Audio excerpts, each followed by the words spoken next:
These are them. These are the books we're going to talk about. So the plan for today was to film me and my friend Patty and our two horses, her horse Steel, my horse Merlin, going out for this like beautiful, sunny, 65-degree freak weather autumn ride. And we're going to talk about horses and do all this fun stuff with the vlog. But guess what? It decided to pour, and then it got windy, and then it started to get sunny, and then it started to rain again, and it might rain any second. So instead of trailering our horse over here to the mountain, we canceled our plans, we rescheduled them, and that leaves with an afternoon to catch up on some reading, which is awesome because I had done all my work in the morning planning to have this afternoon ride, and instead I've got some sweet reads. These are not farm books, but these are books that homesteaders, farmers, and preppers will love. And if you haven't read these, it's like run, don't walk, because they are fantastic. I would not steer you in the wrong direction when it comes to fiction. This is book 1, Dies the Fire by S.M. Stirling. It is the first in a long series of what would happen if one day all of a sudden the lights went off. Ergo, dying the fire. But not like just electricity goes bad, but science and physics change, like gunpowder stops working. We basically go back to everything human beings could do around the Bronze Age with modern people.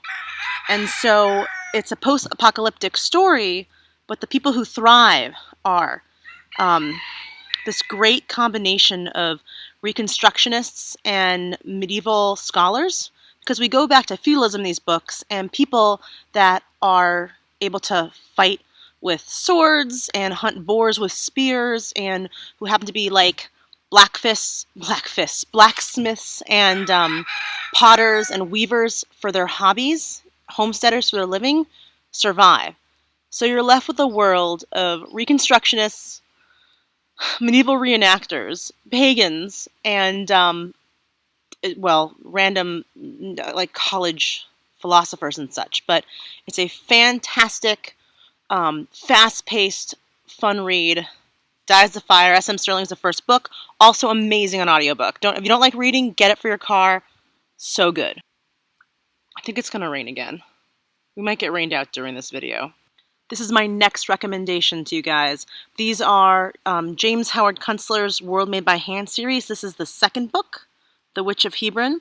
So I recommend the World Made by Hand series because it takes place here, as in Washington County, New York, where I'm filming this vlog. And it's what happens when the world just stops working, and it doesn't involve anything like the World Made by Hand series, which is really science fiction. This is just 30 years in the future after the collapse of oil, and how society has changed, how language has changed, how people have changed, and how a small farming community like this in upstate New York would be living. Again, it's a great audiobook series for those of you who listen more than you have time to read. It is unnerving and uncomfortable and also heartwarming, because the reason the world kind of comes to a halt, the industrial world comes to a halt in his books, is such a possible cause. It's something so mundane and pedantic that it's terrifying how possible it is and how dependent we are as a society on all the bells and whistles and perfectly running machine we have. And that's the undercurrent of this whole blog channel, is to not be one of those people who depends on all the bells and whistles, but to be a maker of bells and whistles. So if you're at all a prepper or homesteader, you will love the World Made by Hand series. The first book is called World Made by Hand. Witch of Hebron is the second. Okay, the wind's picking up, guys. For those of you that are a little more traditionalists, I am reading the new translation of the Poetic Edda by Jackson Crawford. If you are a fan of mythology, if you are a fan of the Old Norse myths, if you are heathen or an asatruer or anything along those lines, this new translation is fantastic. Check it out. Halloween's just around the corner, and scary stories deserve some spotlight, so let's give it up for HP.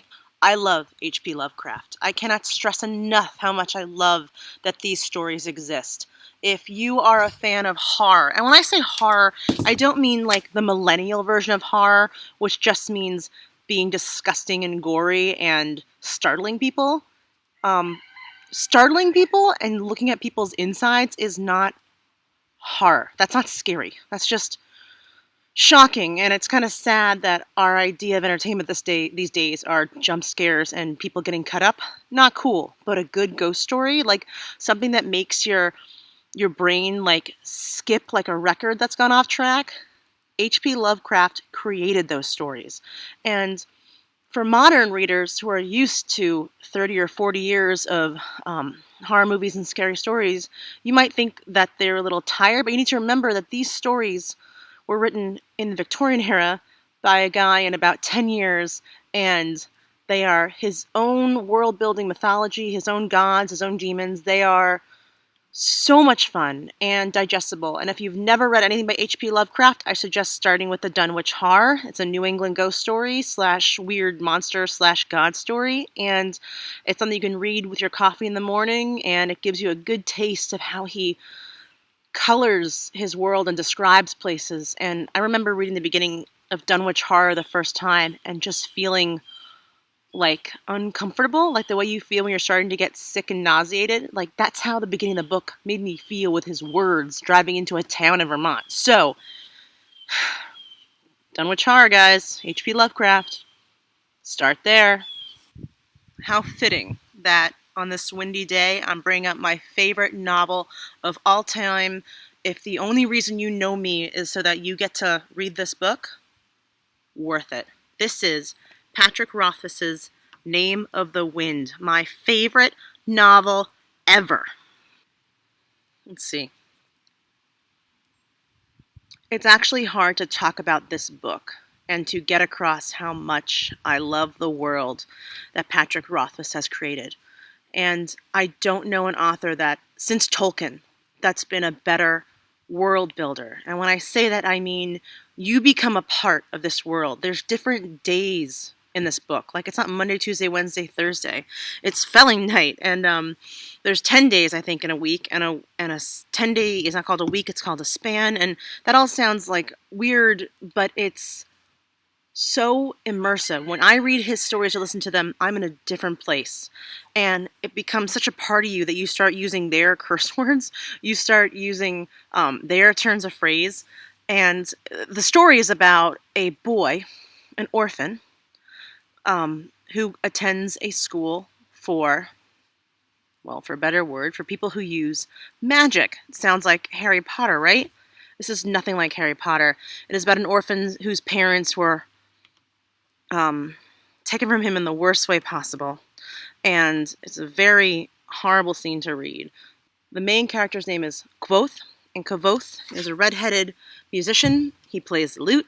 He belonged to a band of traveling gypsies. He had no aspirations really beyond, as a child at least, beyond playing music and attending this university for folks that study basically the advanced arts and sciences. Things turn around. He ends up being an orphan, and his story of just making it in this tough and magical world is fantastic. I believe they just got option for a movie, video game, and television series as well. And, you know, there are folks that wish they had read Game of Thrones before they watch the show.